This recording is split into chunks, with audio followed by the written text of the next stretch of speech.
Anyway, so as most of you know, I'm going to say it again. I charge $500 for a 90-minute consultation.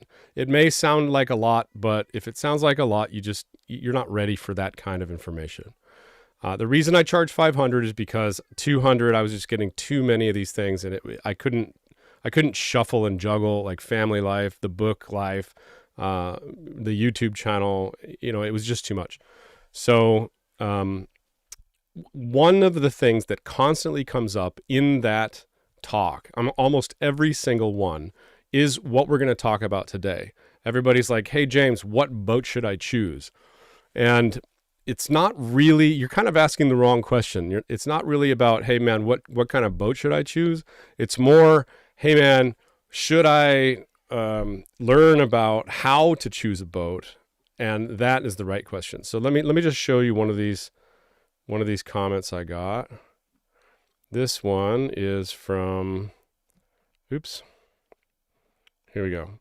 This one is from Weekly Handicapper. This was 2 weeks ago. I haven't responded to you. I'm sorry, sir. I just missed your comment. It was in like a weird section.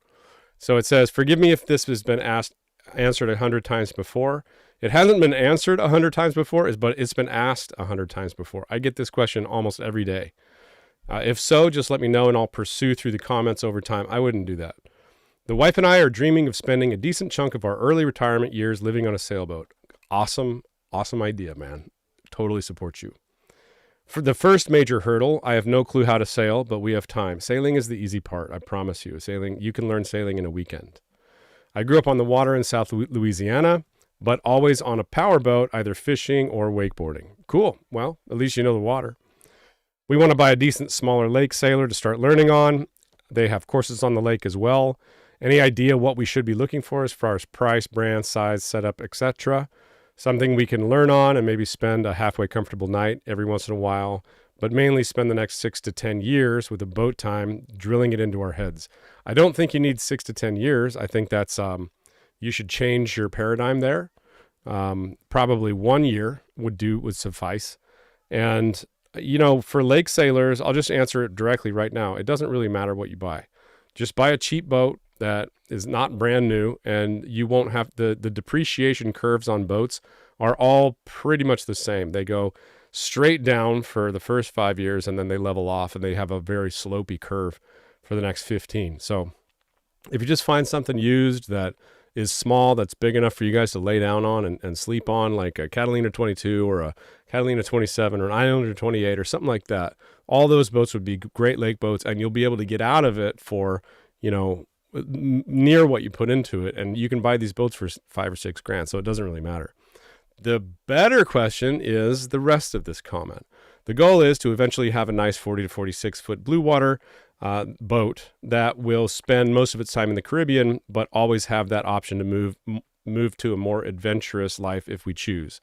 Sorry for the long ass question. Your videos are great, man. And thanks for the time you may spend reading this. Keep up the good work. Thanks again. Okay. Well, thank you very much for the respectful comment. I really appreciate that. And yeah, so let me answer your question backwards, because the lake part is pretty easy. And the sailing part is even easier. That is one of those limiting beliefs that people have when they've never been sailing and they haven't grown up around sailboats. They think it's like this art that you're never going to master. And yeah, there is an element of that, but honestly, you can learn sailing in a weekend, like I said. More importantly is that, how do you look for a boat? How do you tell if the boat is a good boat? And how do you vet a boat while you're looking at it through a computer? So we're going to go over that now. First of all, in my opinion, and I tell this to every single person I have a consultation with, there are 4 types of boat owners in this world. Okay? That's what you got to get into your heads. So you are dealing with one of these 4 personalities. One is they fix what breaks. And if it's a incandescent 3480 bulb from this lamp, they're going to go to AutoZone and they're going to find a 3480 incandescent bulb and they're going to put it back in that lamp, rather than replace the lamp. And obviously everything's LED now, so it draws way less power. It's a newer thing. It's better light. It lasts longer, and it draws less power for your sailboat. It's kind of a no-brainer when you think of it like that, but this is the mindset of that fixer type of owner.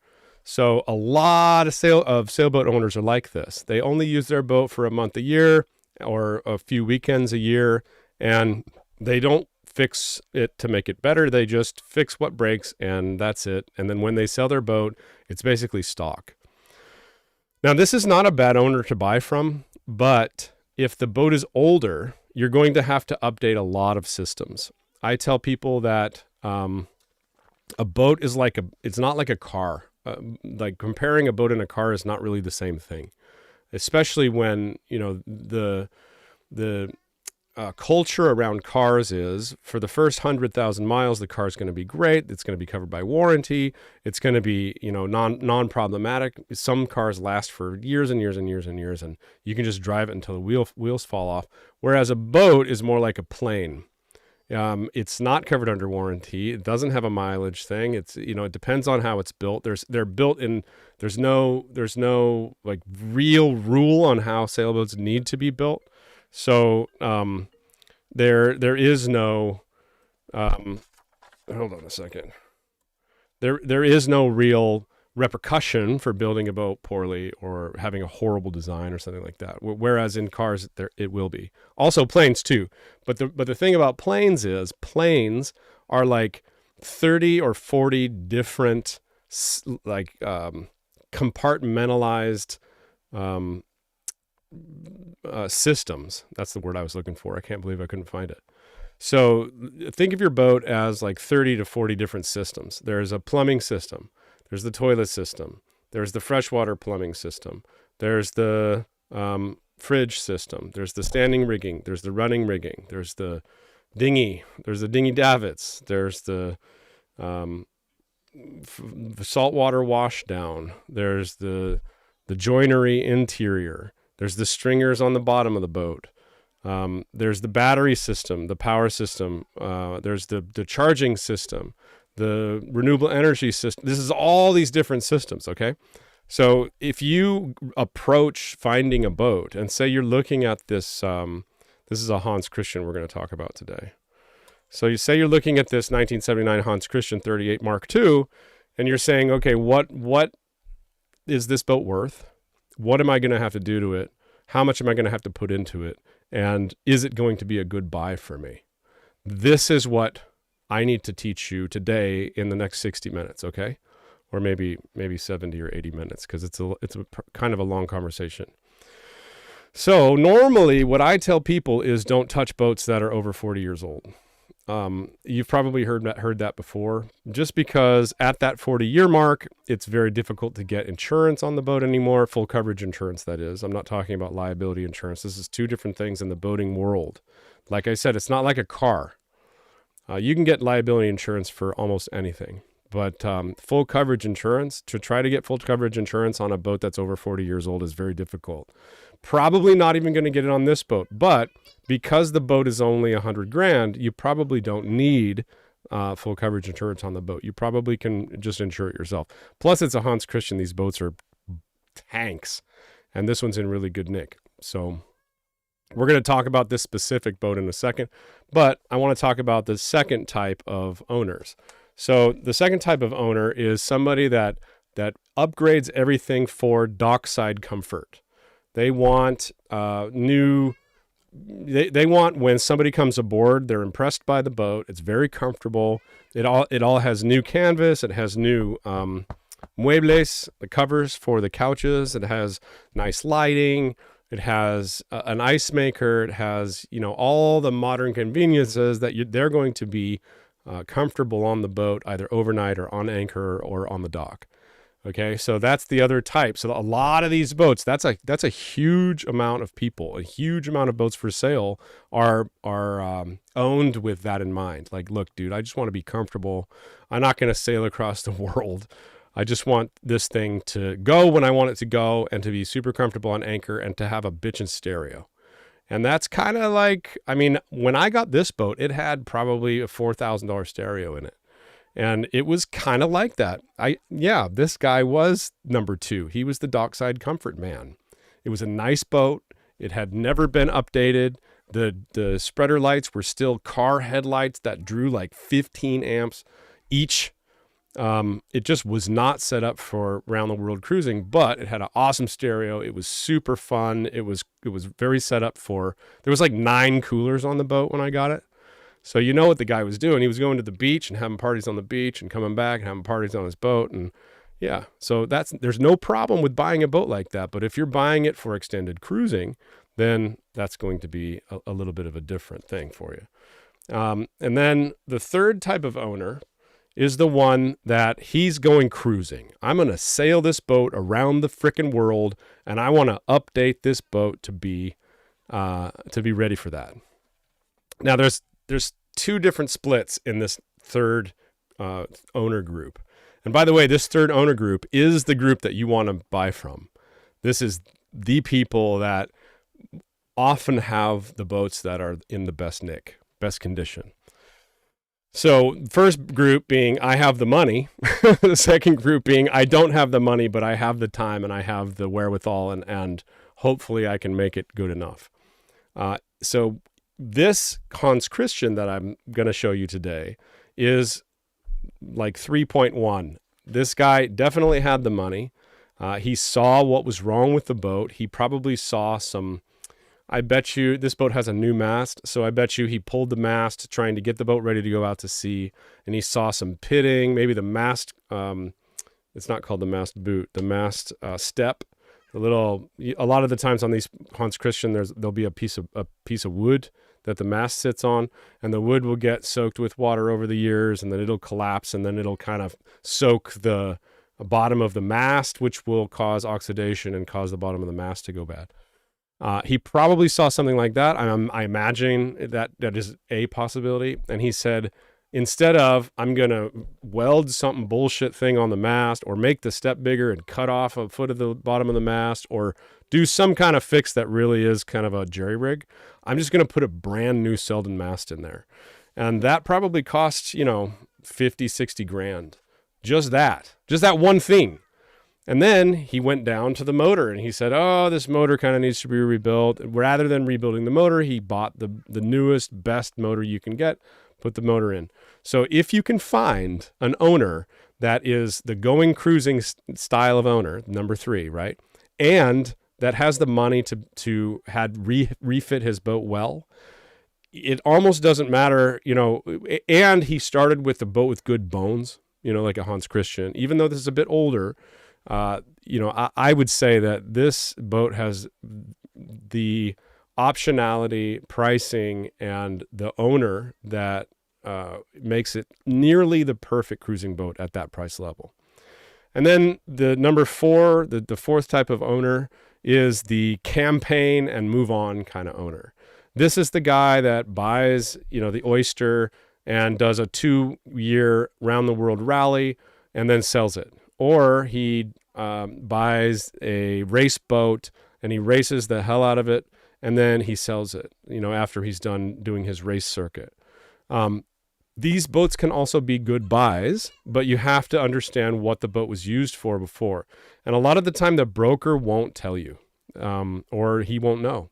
Or, somebody's trying to keep it quiet how badly this thing was used. So those are the boats where you have to just kind of watch. But we're going to concentrate today on the third type of ownership, which is I'm going cruising and I set this whole boat up to go cruising. I put a lot of gear on it, put a lot of time and money into it. And then for some reason, which doesn't matter at all, and it generally is none of our business, he can't go. Okay? Now, let's talk about the boat, because this is a super cool boat. This is a 1979 Hans Christian 38 Mark II.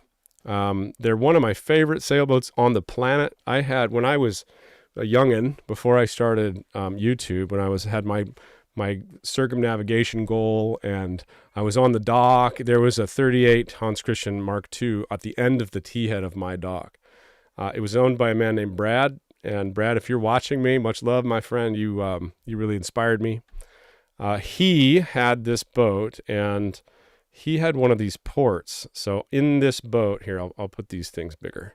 In this boat, these port lights are bronze. I don't know if you can tell from this picture, but you know, the worst port lights you can get are plastic. The next level up from that are stainless, and the next level up from that are bronze. And almost nobody builds with bronze anymore because it's hellaciously expensive. But these port lights never need to be replaced. Just the seals need to be replaced inside them. And if you don't replace them, as with any kind of port lights or any kind of boat, if you don't replace the seals every once in a while, because they're exposed to the UV and because they're, you know, you're sitting in a caustic environment on a boat, they leak. So what happened on this boat was, I think it was like it was this light here. This light here was leaking for years, and the boat was just sitting, and the water went down here. This is hardwood, so really it doesn't really soak into the hardwood and ruin it, but it went down and it went on the floor, and it really did ruin the floor because these boats are built with real teak and holly strips. And this man was going through and replacing the entire floor on the boat with stripped teak and holly. And the holly's like this big and they're really long strips. And it was just amazing for me to watch. At the time, it was just kind of out of my wheelhouse, you know, like how the hell do you know how to do that? But he was doing a really good job. He ended up, he had one of these, they make a couple of these boats, the Hans Christian 38s, and one of them has an island. And he had the island version, and the island has this big piece of hardwood around it. And he went and like made a router bit so he could make that whole thing perfectly again because it was also messed up. And the boat was just beautiful when he was done.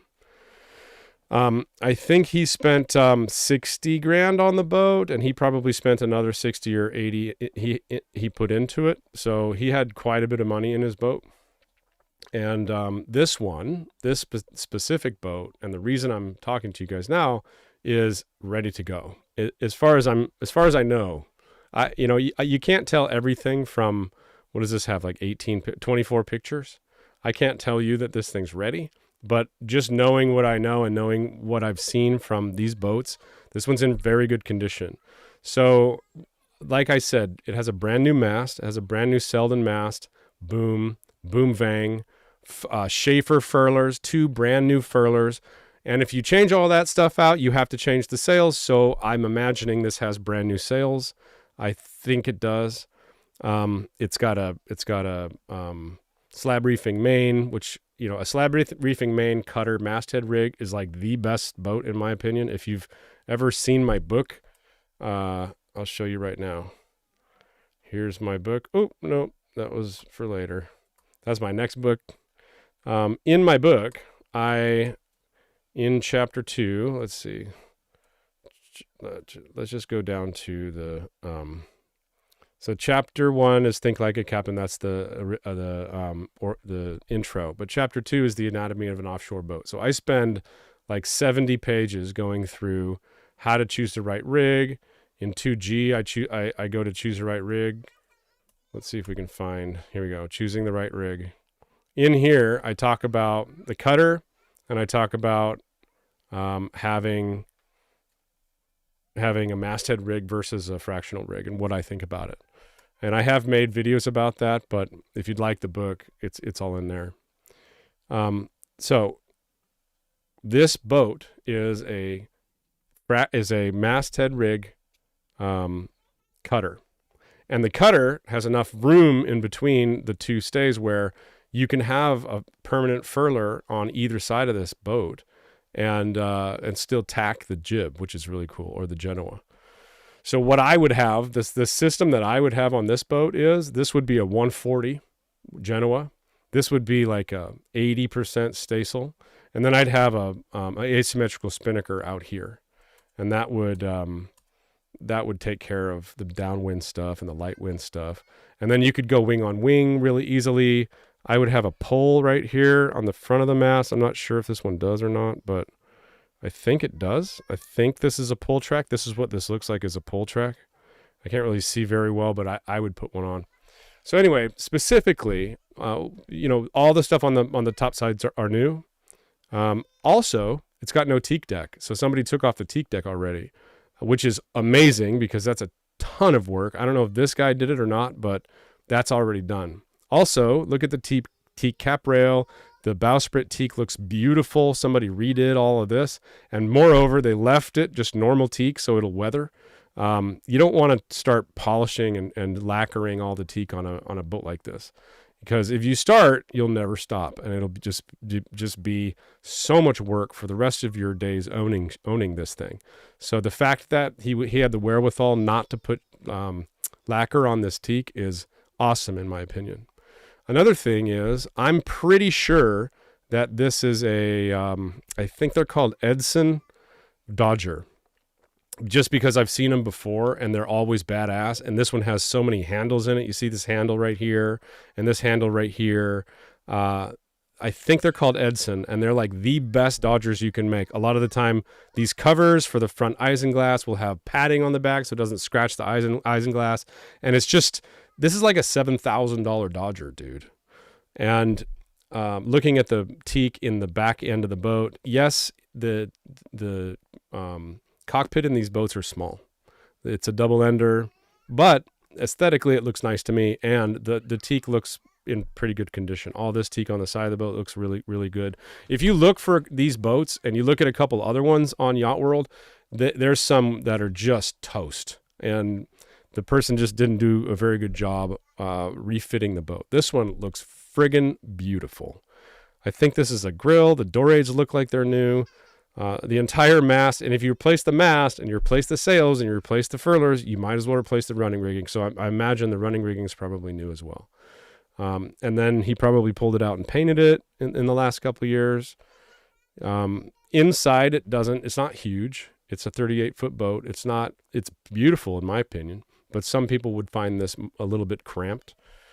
There's nothing to be like really special about the way that it's laid out, other than I really do like having a square settee and a table that you can fold down into a bed, because when you're offshore, you want to be in the center of the boat. Like in this boat, this is not a very good berth because it's a round berth. You can't really sleep in it unless you rescue somebody 2,000 miles from Panama and somebody has to sleep here because there's 8 freaking people on your boat. The other side is just a little love seat with a lee cloth. This is like the perfect berth. And a lot of the time we either sleep in the cockpit, we sleep in that berth when we're out to sea, because that's the center of the boat. It's the center of the motion. It's the least motion of the whole boat. Okay. So that's actually a plus. It may look like a minus, but I think that it's beautiful. Functionally, the galley looks fine. This is not the stock sink that came with this boat. Somebody upgraded it to be more of like a good livable boat. And yeah, cool. I love it. I think it's a beautiful, beautiful thing. Like, yep, look at this. This goes down into a bed. You see that? This will go down into a bed. Freaking perfect. As long as you can sleep, somewhere on this direction, if it's big enough for that, I'm sure it is. Yes, you and your wife can sleep here, and your 2-year-old daughter, and everybody's happy. You can watch movies. You can put a TV right here. You have a cuddle puddle station. Beautiful thing. It's a beautiful thing. And then on this side, you'll have a lee cloth that you can put on the thing, so you can have a crew member sleeping over there for longer passages. The cool part about these boats, about these Hans Christian boats, is that they have a Pullman berth. So this berth is the master berth. So it's in front of the mast, but it's right in front of the mast. So it's not all the way in the front of the boat where you get most of the motion. And these Pullman berths are really cute. They're super cool. They're cozy. You sleep front to back like this. You don't sleep this way. Thwartships, they call it. So sometimes you'd have to wake the other person up if you get up to pee at night. So if one of you's a peer, then you should sleep on the outside. But there's marble in these boats. It's all teak inside them. A lot of the time, this will be the shower and the toilet room. So this will be like a sit-down, stand-up shower, which is a perfect thing to put in the front of a boat, by the way. I think, because the front of the boat is the worst part of the boat to be in a seaway. It just sucks up there. A lot of people can't even sleep up there. My girlfriend calls it the habitación de terror, the room of terror. And, well, at least when we were on that Bavaria, that's what she called it. And it won't be a room of terror, but it's a good use of space to have like a workroom or to have a shower or a bathroom up front, because people can't sleep. Yeah, so this is the toilet and this is the shower and this is the main cabin. And then you have a little cabin in the back called a quarter berth that's underneath the cockpit for guests. And then also, I mean, this boat is big enough where you can sleep 6 if you want. You can have 2 back here, 2 right here in the salon, 2 in the front, so that's 6. Even 7 if you really, really wanted to push it, you could put 1 person here. But honestly, the rest of the boat, like the kitchen and the galley and stuff, that really wouldn't support 7 people for very long, but you could do it. And then lastly, the last picture that we come to is the new Yanmar. It says, it's even got a sticker that says new November 2022. So this is a brand new Yanmar. It's probably a fuel rail Yanmar, which isn't my favorite. This is probably the only thing I can find wrong with this boat, is that this is, I think, a fuel rail Yanmar, that is if you get hit by lightning. So let me just explain to you if you don't know what that is. So the diesel engines are like tractor engines, right? Yanmar is a tractor engine, is a generator engine, is a long-standing, very good manufacturer of engines. They've marinarized their engines and they put them in lots of boats. And in the last, like, I don't know when the common fuel rail came out. I'm going to say 20 years, but you guys can definitely correct me if I'm wrong. They came out with this technology that instead of using a mechanical fuel pump to pump in exactly the same amount of fuel every time, they would use a computerized rail, and they would use the monitoring system that's already on the exhaust and on the engine to monitor if any of the fuel was not being burnt correctly, or depending on the load that you needed at the time, how much fuel exactly to put into those cylinders so you would get nominal fuel burn and highest efficiency and better emissions. Probably a lot of this was for emissions. And what that did was you get better fuel economy. So this engine will drink less fuel than probably mine, because mine's a tractor engine. But if you get hit by lightning, or if you have an electrical spike, or if if something happens to your electrical system and it blows that ECU, the electronic control unit, that's a computer and that's tuned to your engine, you cannot go anywhere. Like, it is impossible to go.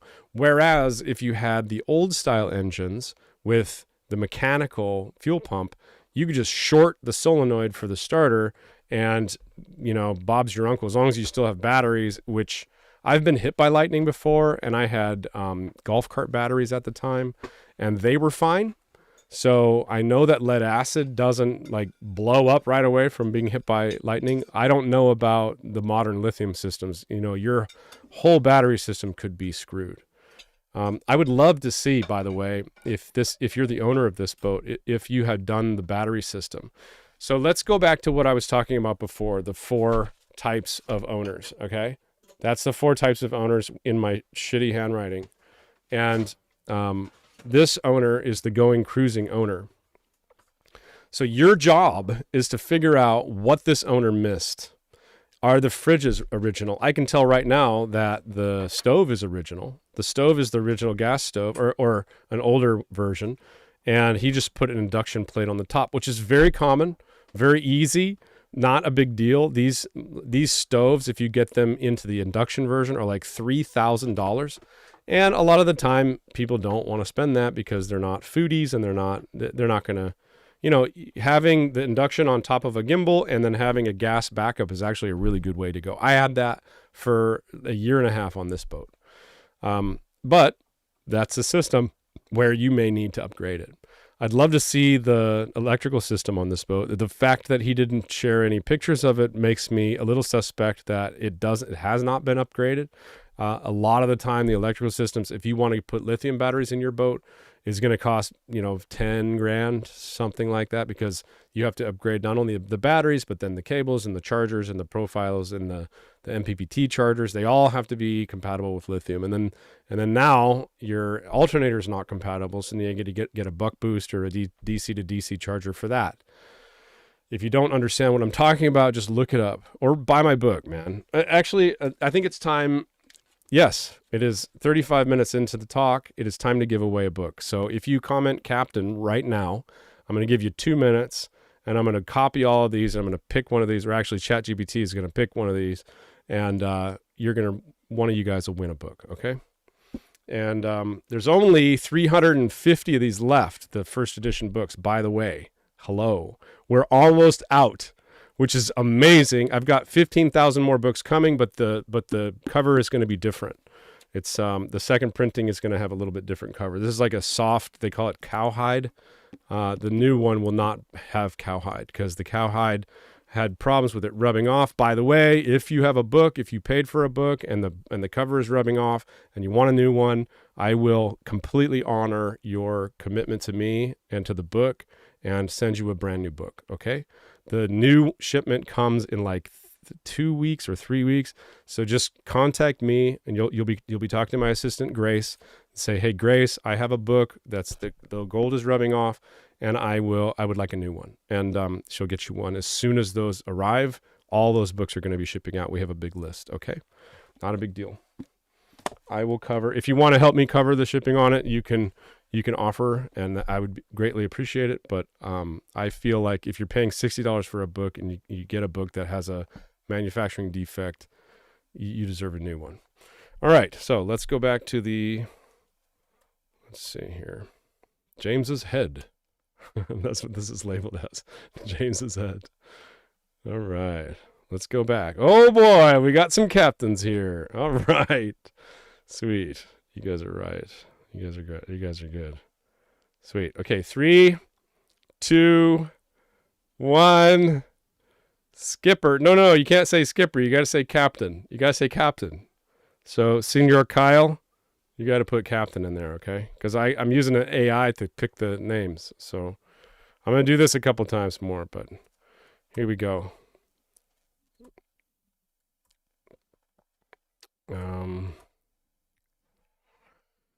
Here we go. ChatGPT. By the way, I don't use ChatGPT much anymore. Just the free version. I really like Anthropic now. You know, it's like it's kind of like having a girlfriend, you know. Like, oh yeah, well, I got a new girlfriend today. All right, so pick one at random to win a book. 1 entry per person. I'm going to go and copy these again, guys, because I really want you all to have a chance to win, especially Senior Kyle, since he said skipper. Here we go. Boom. Copy. And we'll go to ChatGPT. Boom. All right, let's see what he says. Memory full. Are you serious? Winner, Brett Lindqvist. Brett, you are the proud new winner of a book. So you go to, I need you to contact me. So go to the bethecaptain.com.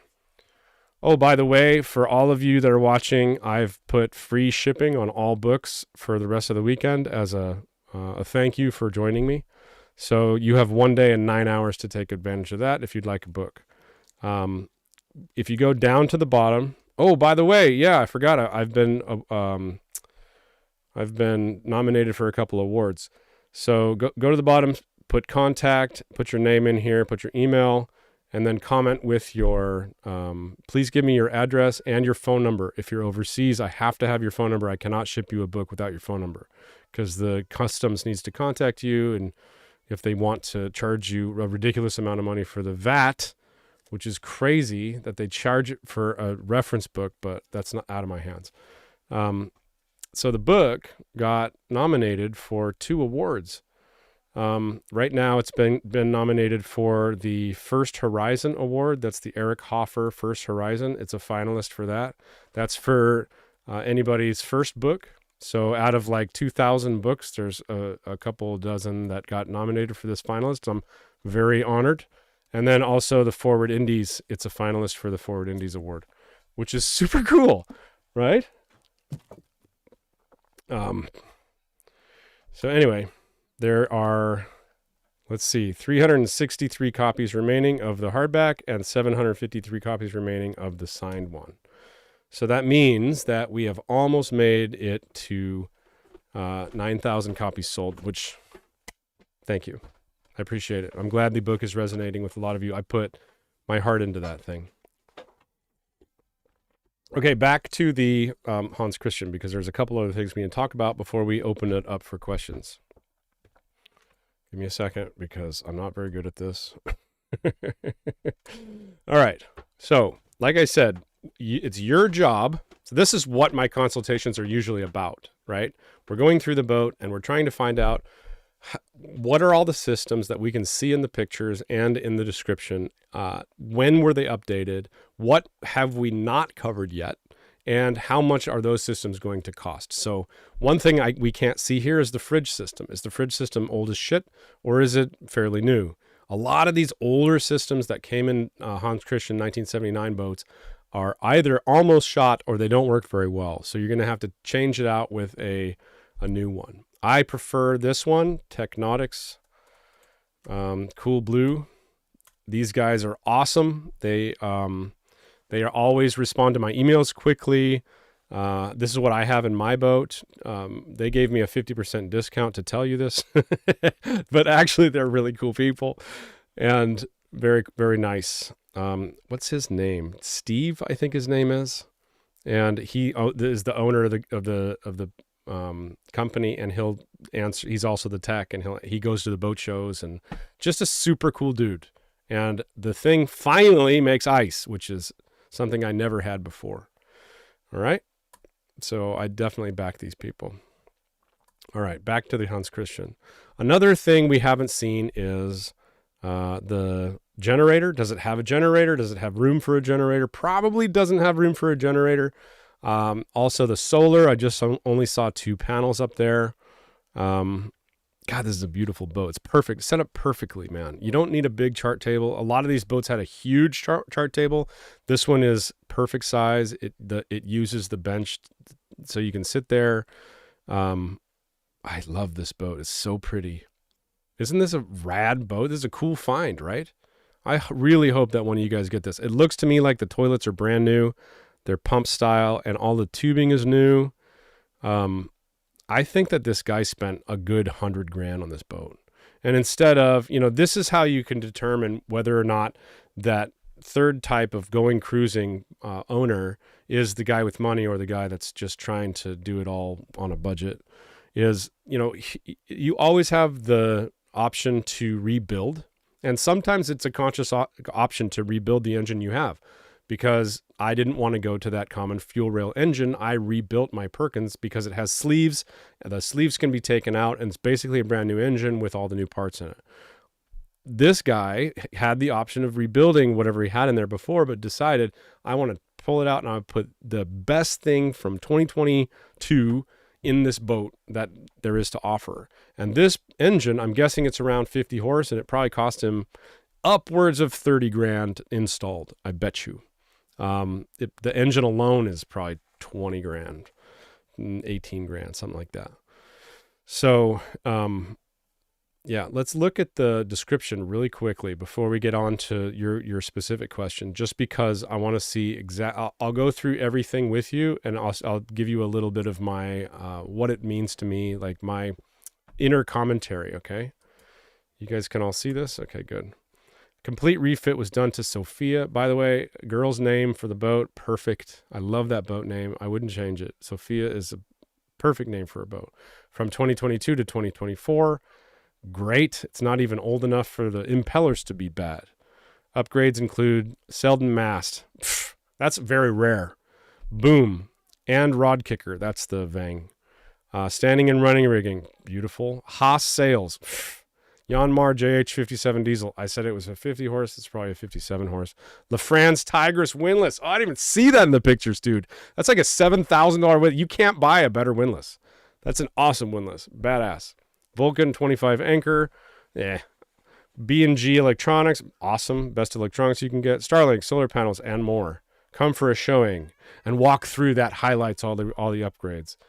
Yeah, dude. They should have a video, man. I'd love to see that.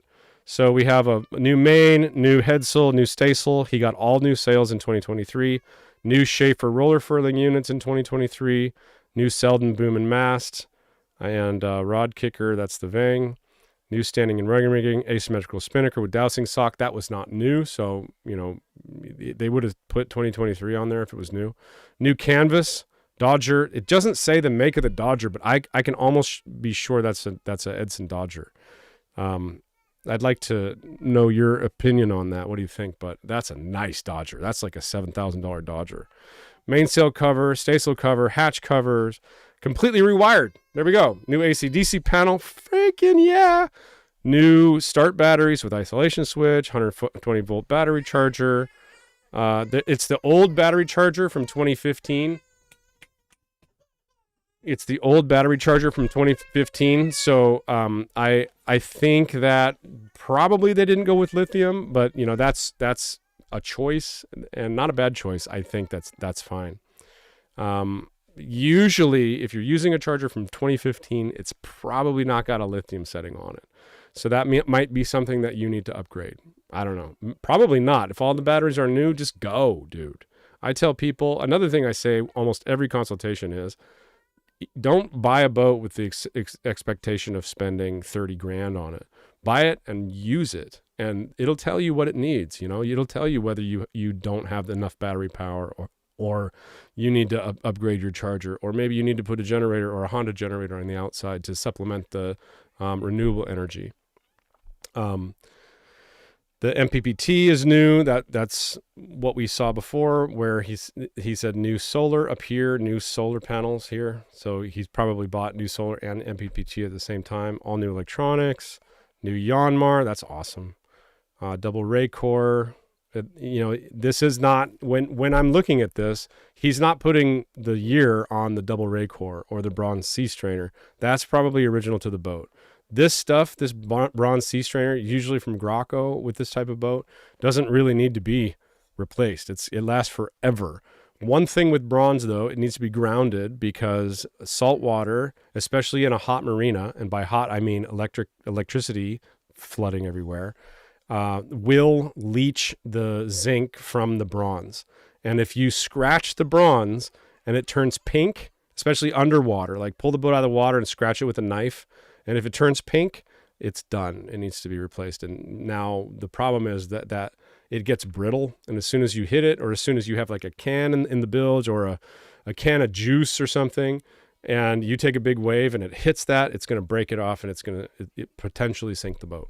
So I'm not saying that this has this problem. I'm just saying that that's how bronze thru-hulls work. New 300 feet of 3/8 chain, which is pretty much overkill. I have 3/8 on this boat, and it probably weighs about double what that Hans Christian does. So the fact that he had the wherewithal to oversize everything and get the best things you can buy is just, somebody buy this before I do. Okay, here we go. Waco 12 volt refrigeration. So there's the tell. Now you look up, did Waco come original on these boats? How old is this system? Does it need to be replaced? And then you just make a whole list and say, these are all the systems that were done. These are all the systems that weren't done. These are all the systems that the boat has. If you're missing any on either one of the done, not done lists, then you transfer them on, try to figure it out, ask the broker, ask the owner, and then you come up with a price that you're going to have to pay to get into the boat. Now, let's answer the last question and the elephant in the room. Why would somebody put $120,000 into a 1979 Hans Christian? Because that's what people ask themselves when they look at these ads. He probably has the same place in his heart for the Hans Christians as that I did. Maybe it was his dad's boat. Maybe he just loves Hans Christians. Maybe he loves Hans Christian of this era. One thing that I have not talked about yet, and this is the last thing, and then I'll get to your questions. This era boat, 1979, 80, 81, even like 76, 77, 78, there was an oil crisis in 1974. Like the Americans and the Israels went to war with the Saudis, I think, and there was a big oil embargo.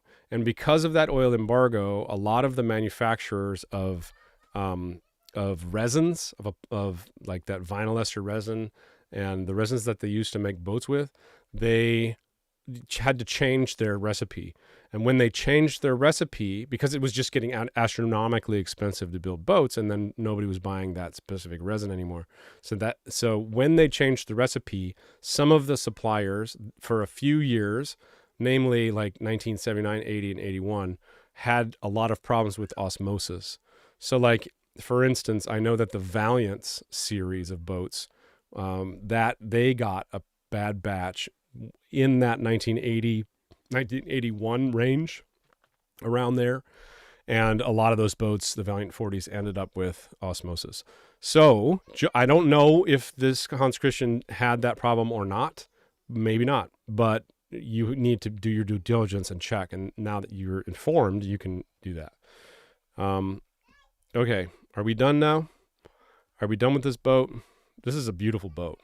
I think it is the perfect boat for somebody that's, maybe just a couple that wants to go cruising and they want to get a boat for $100,000 or $130,000. This guy probably doesn't want to sell this thing for 80. I wouldn't call him out for 80. He's probably not going to take it. You're probably just going to piss him off. He's probably got a good, I'm going to guess 180, 200 in this boat.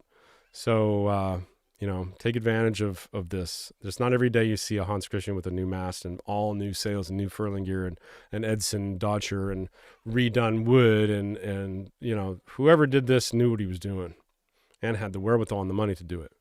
So, good luck, much love. I'm super glad that I was able to share this with you. And now it's time to get to your questions. Oh, Graham's here! Wow, yay!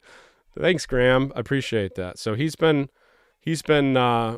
sifting through your comments, and he's going through your questions, and he's feeding me your questions. So first question is Marelon or bronze through-hull fittings?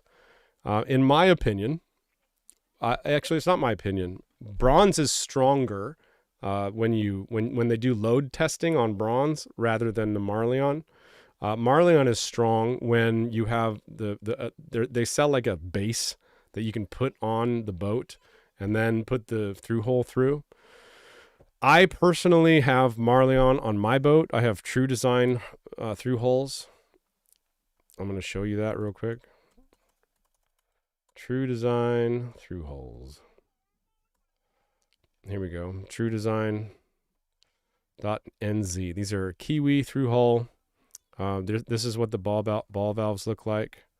They have never led me astray. I don't store things in my bilge.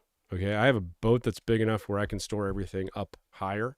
So I don't put anything in the bilge. I don't put cans down there. I don't put juices down there. I don't put shit down there, spares. Because one, the bilge is always kind of like, it's the wettest place on the boat. So if there is water, it's going to go down there. And then two, I have plastic through-hulls, and I don't want to even risk some like a big can or a bottle of juice or something snapping one of these things off. Not that it would. They're measured. You can do some research on that, and you can see the testing that they did, and they're Coast Guard approved. So these are the little collars that I was talking about.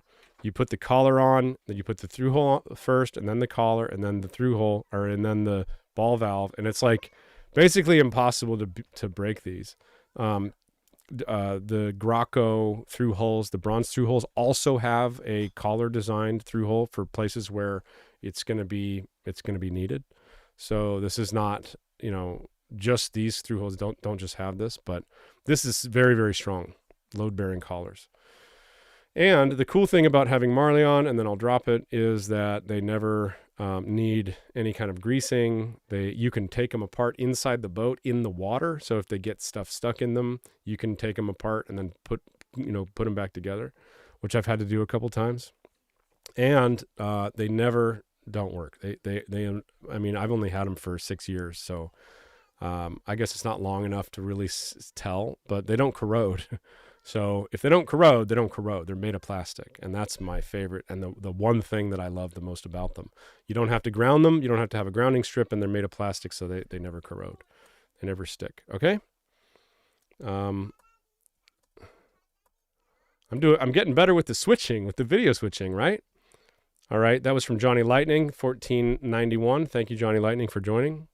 Vic Blaze says, I would love to hear you talk about Harryproas in depth, especially as a blue water. I am really interested in them. Bro, Harryproas are freaking rad. I love them. That's why I'm smiling. But like, I think that's probably a conversation that you and I should have just by ourselves. But I will tell you, I will show everybody else what a Harryproa is. These are super cool boats. They're funky, and you tack this boat by just going the other way. So you just kind of do this.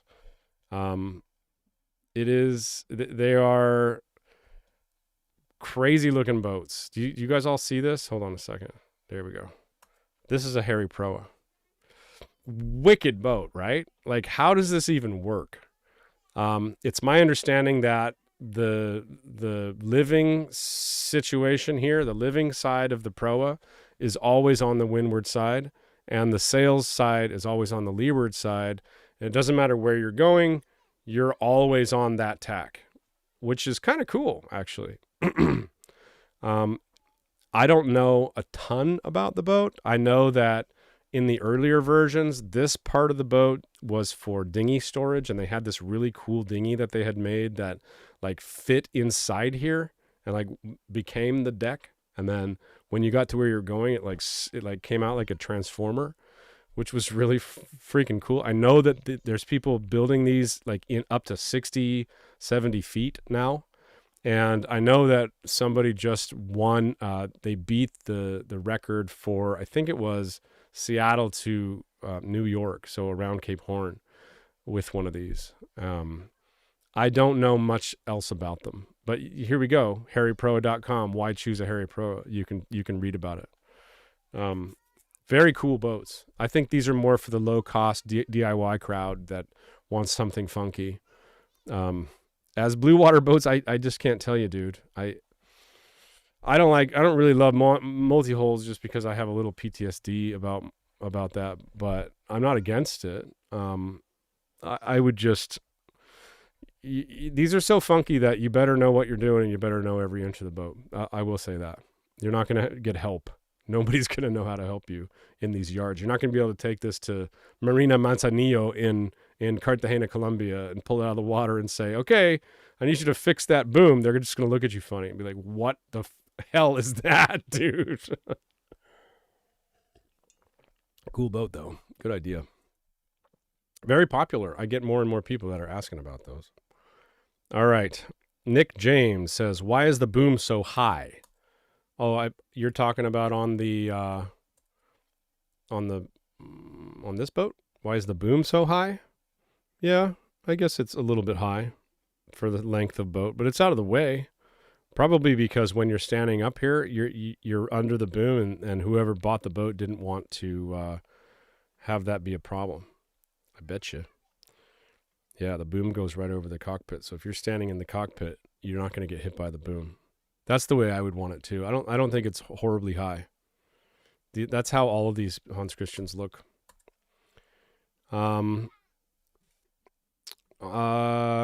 Let's see. LC_ATTJ says, Part 1, slab reefing cutter rig. You see a storm approaching or heavy winds pick up. What is the safest reef method to avoid flogging, capsizing, and turtling, according to the scenarios before? Oh boy.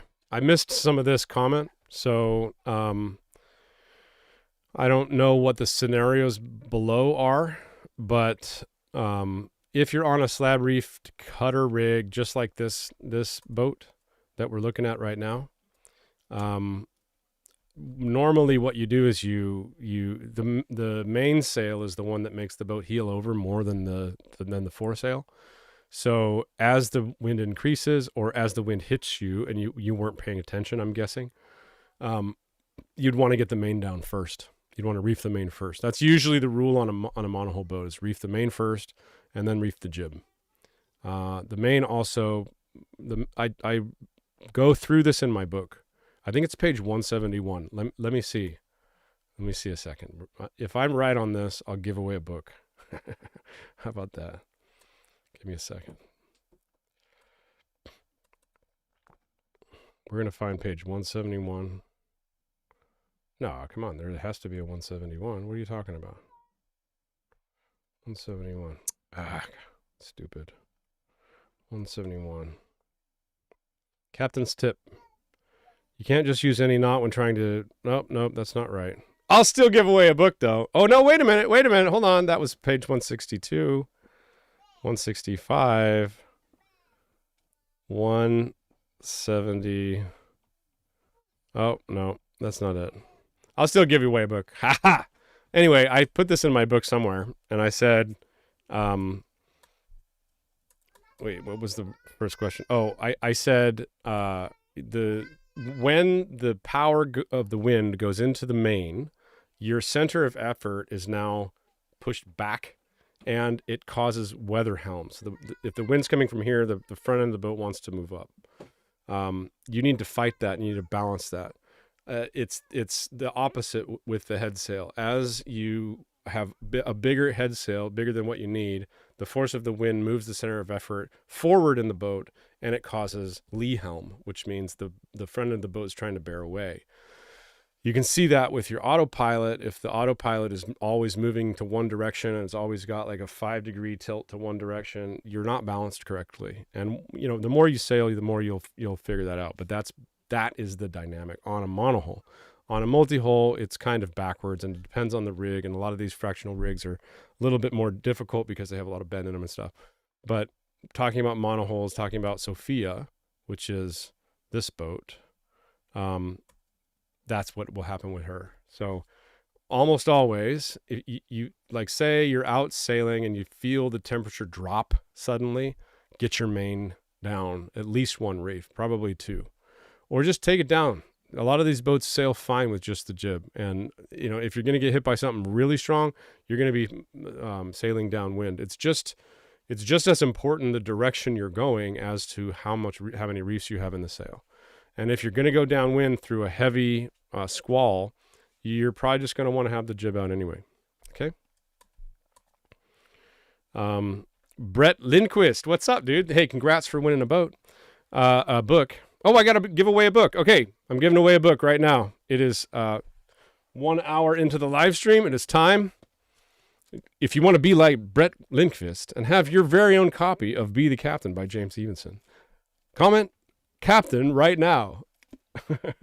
And you too may be the proud owner. So Brett says, what's the most expensive or painful reality of owning a Hans Christian 38 that people don't see at first? It's the Teak. The Teak is ridiculous. There's so much Teak. Look at all this Teak. There's no... Here, I'll show you a better picture. Hans Christian 38 T for sale. Hans Christian 38 boats for sale. Let's see about this one, if they have a better picture of the cockpit, because the cockpit is freaking beautiful. I like them. They're small. It's a double underboat, you see. But it is a lot of... See, this is covered up by cushions, but this is all Teak. The entire cockpit is Teak. All this Teak, and this tow rail, this Teak combing cap rail is lacquered, so they varnished it. So that means you need to varnish it, or you need to strip the varnish off of it. And also this table is varnished, and also this entryway is varnished, and also these entryway doors are varnished. And if this thing still has its Teak deck, which it doesn't, somebody took it off already, it's a nightmare. It's all screwed down Teak, and these are really a pain in the ass to take off. They all probably need to come off at this point. But this is also a nice boat. This is $165,000 in Newport, South Wales, and yeah, looks pretty. That's probably the biggest downfall of these 38s is they, this is set up a little differently. This is a newer one, an 82, and it's a 38T, so it might be a different design, but it's got a little bit bigger kitchen. Kind of functionally, it's better. You have to go around this island. This is that rail that I was talking about that Brad found. He made the thing to redo it. Beautiful boats, man. Beautiful boats. This one's not square. Looks more pretty, not as functional. This probably does.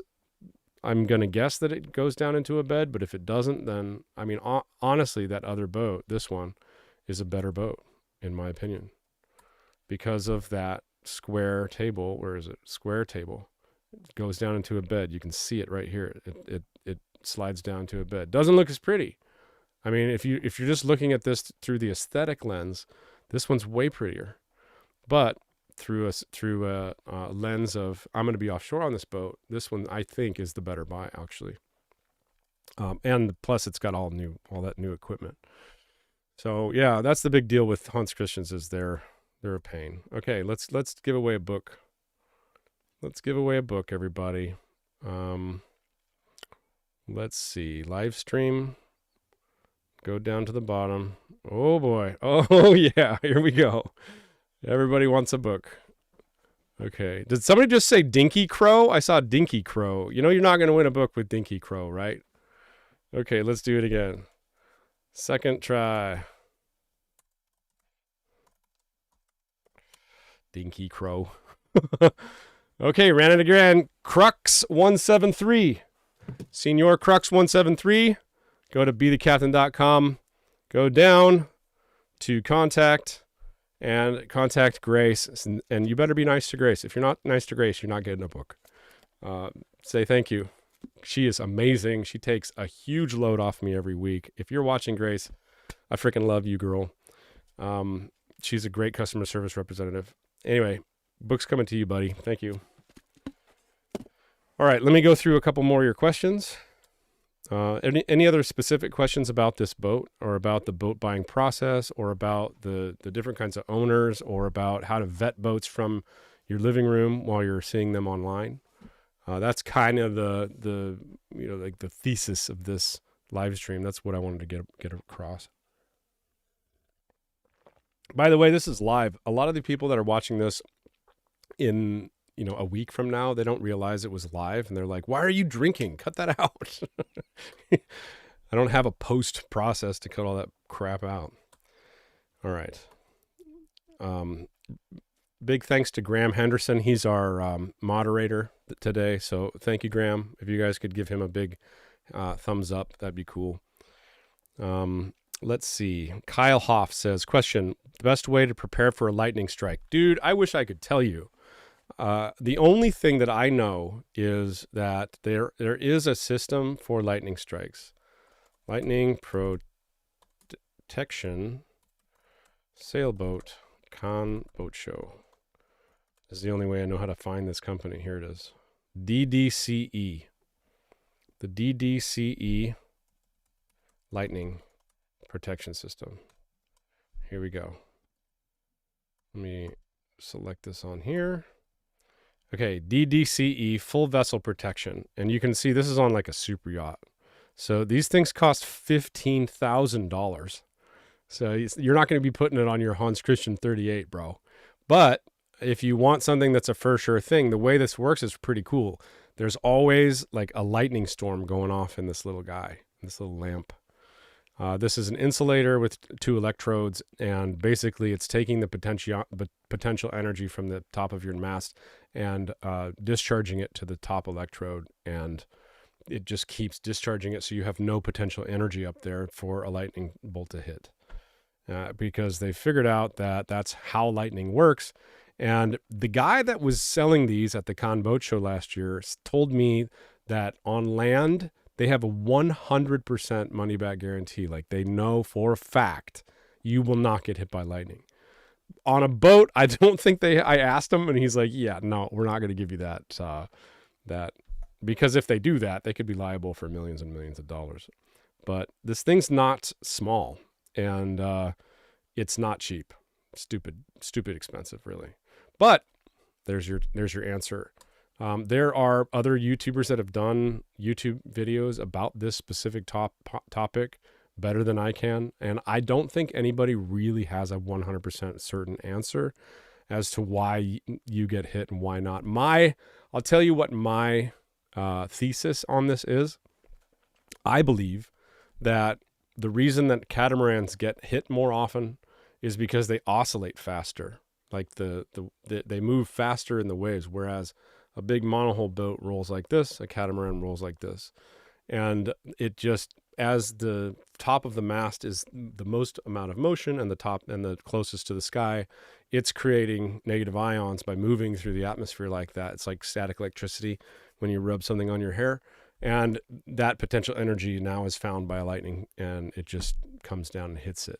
My old cat was hit by lightning. I wasn't on the cat. It was on anchor. A lot of these boats get hit on anchor. Because their motion is like this. If they're under sail, at least they're heeling a little bit. But yeah, that's my goal. That's my go. Let me know if I'm right in 50 years when they figure this shit out. All right.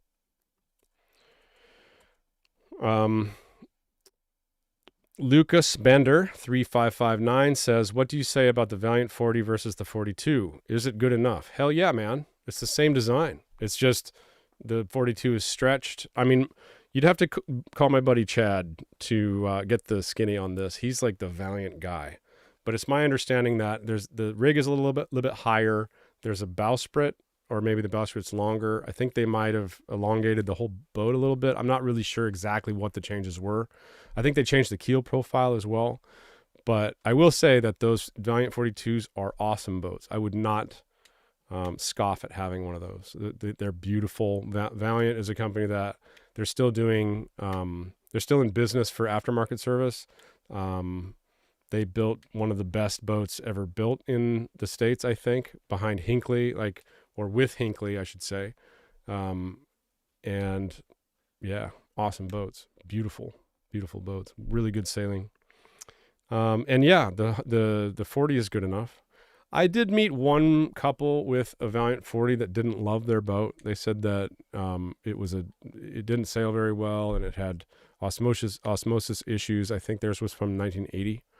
And but they seemed to have relationship problems, and I think most of the problem was probably them, not the boat.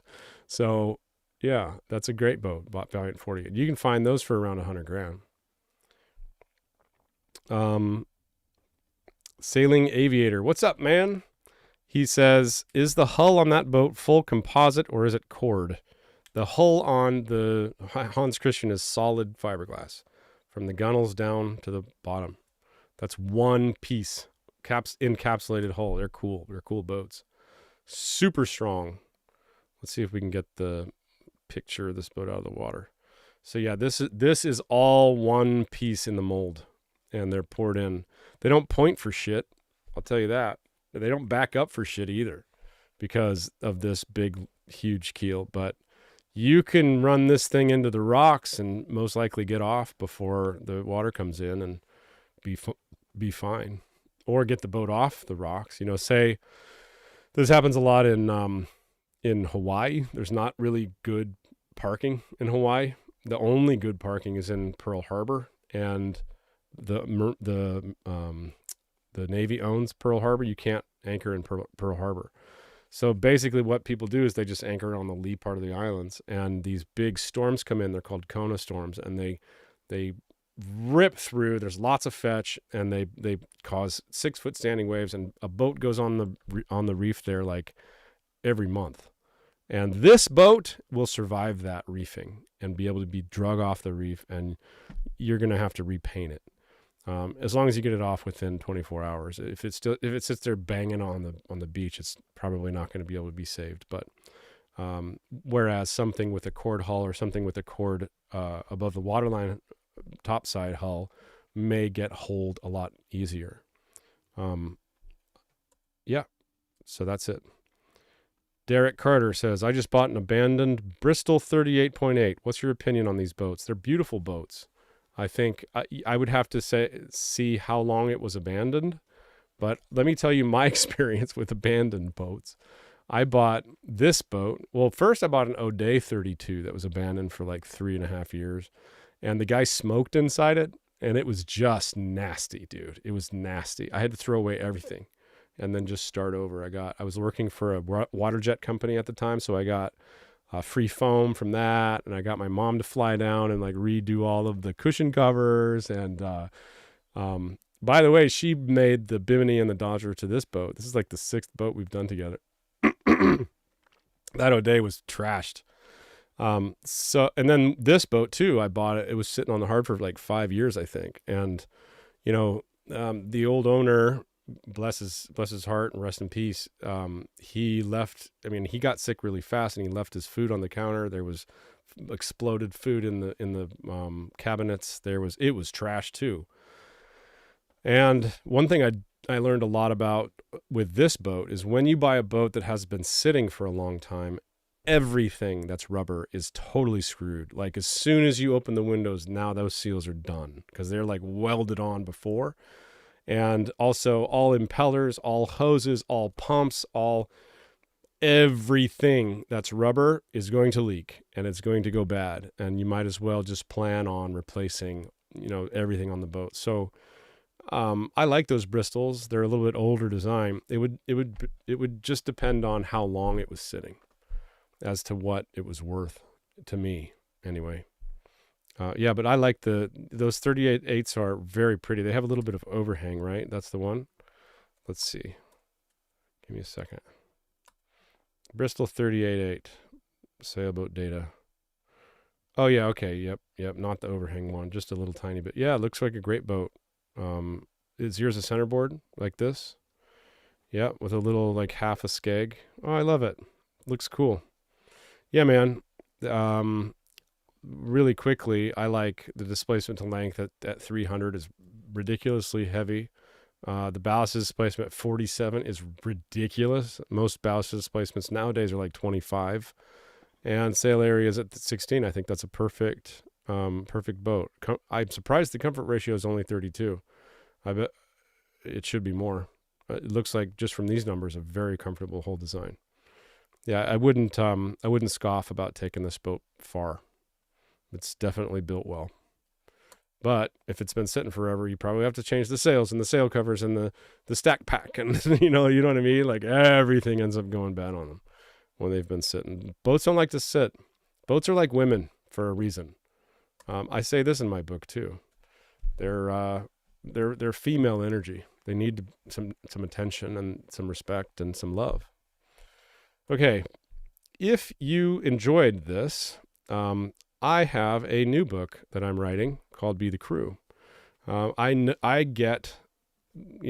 went over this.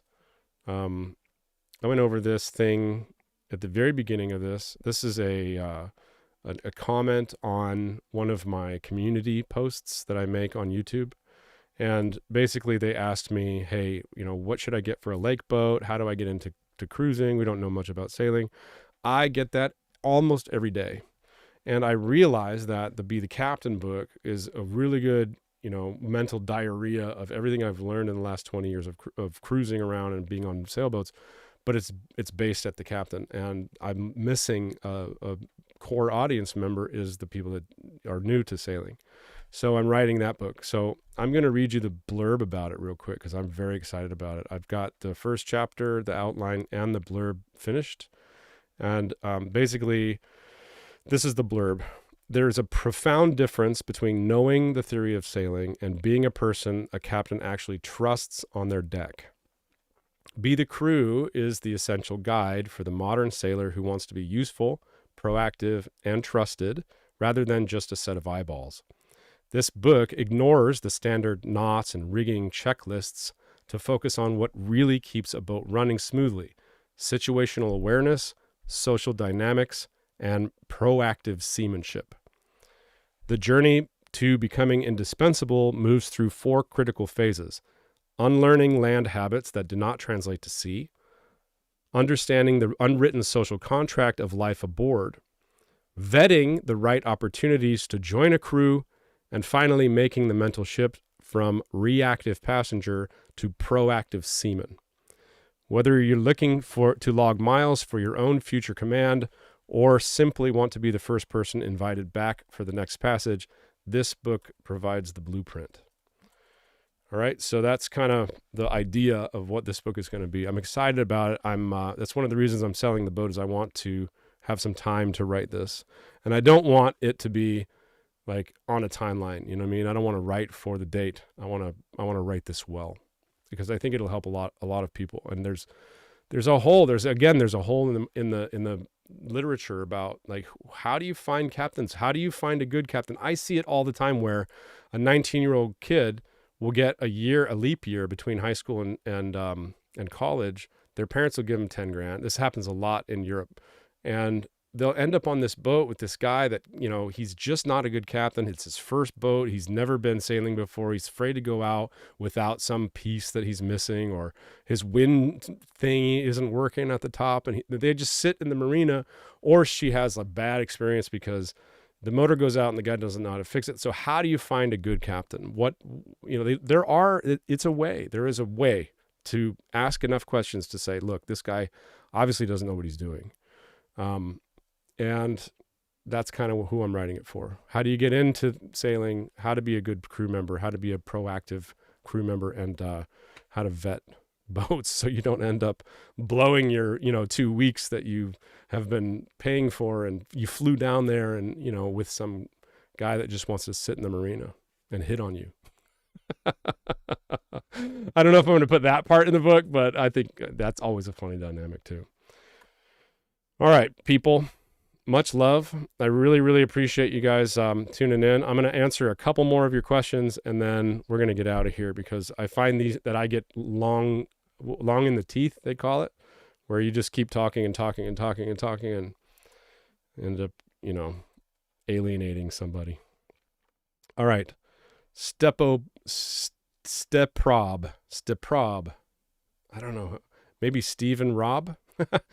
What kind of sea trial would you want for all this new stuff? Well, yeah, you'd obviously want to have the boat surveyed well and then take the boat out for a sea trial. Anytime you buy a boat, you want to take it out for a sea trial and make sure everything works. Run through all the different sail configurations, pull out all the sails.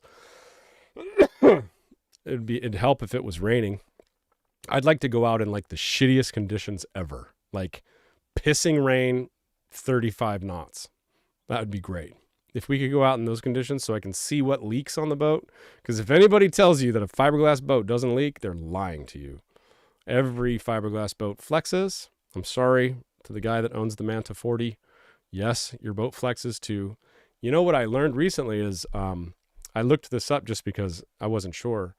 Does a ferrocement boat flex? And those are boats that are made of like rebar and then chicken wire, and then they do like all of the concrete at once, and it's a concrete hull. Yes, they flex too. That's insane. Look it up. It's pretty cool.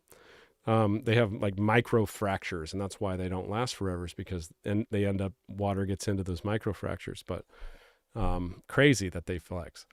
But yeah, every boat will flex, every boat will leak, and you want to just find the leaks. Don't freak out. Yeah. Brave Bresivis. That's a great name. What do you think about the professional steel schooners like this? I'm not a huge fan of steel, but that's just because I don't like doing maintenance on boats. I think steel has its merits. I mean, steel is like the strongest thing you can make a boat out of. That's why all the tankers are made out of steel. All the like expedition boats are made out of steel. Icebreakers are made out of steel. It's the strongest thing you can make a boat out of. It's just, every once in a while you got to take the entire interior out of the steel boat and then sandblast and epoxy paint the inside of the boat because it rusts. They say rust never sleeps. There's a boat on the Hard not far from me that was owned by a couple of sisters that I'm friends with that was like a $200,000 boat, and it's been sitting for 2.5 years, and it's probably a $50,000 boat now. It's totally totaled. So steel is its own animal. I don't have a lot of experience with steel. I've been on like 2 steel boats out to sea, and they were very comfortable, but I just see what I see secondhand. I've never had one. All right. SV Argo. Is a submarine a good cruising boat? That's funny. I just mentioned my buddy Chad. That's him. And SV Argo is a Valiant 42. Probably the most beautiful one I've ever seen, actually, dude. Yeah, submarine is not a good cruising boat. Too round. You want to hear a funny submarine story? So we were about 400 feet underwater, and there was a tropical storm above us. We were off the coast. Oh, actually, I don't know if I can say. Anyway, we were out to sea. So we're 400 feet underwater, and the submarine is constantly doing drills and, you know, kind of like man overboards that you would do on a sailboat. But we have a nuclear reactor, so that they ended up accidentally scramming the reactor and closing the steam plant that makes the energy that turns the propeller shaft, and we lost steerage and we lost propulsion. So on a submarine, you always keep a submarine positively buoyant for this reason. And, you know, for every reason, it's just a good idea to use the planes to force yourself down instead of use your buoyancy to go down. So boat starts going up, boat breaks the water. We're taking like 40-degree rolls because it's round, right? It's not made to be in a big seaway. We just go deeper, not to feel it. But we could still feel it down at 400 feet. We could, you know, it was taking like 10-degree rolls. Now it's taking like 40-degree rolls. The fairwater planes are dipping in the water. During this melee, one big, huge piece of equipment broke through its restraints and hit one of the chiefs in the head. And like, he was just pouring blood down his head, and like total manly, you know, Navy guide mode. He's like, I'm not going off watch. I'm doing my job. And he's like pissing blood out of his head. You know how head wounds bleed profusely.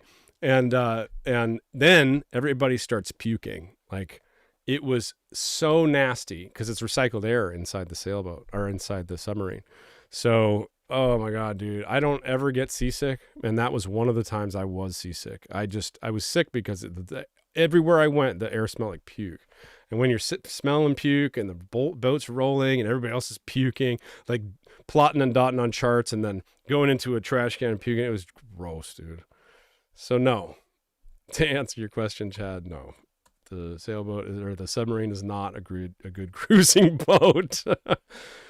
All right, on that, I think I'm going to get out of here. Much love, everybody. If you have questions for the next live stream, I am going to do another live stream. I do it every Saturday at 3 p.m. Eastern time. It's on the banner of my YouTube channel.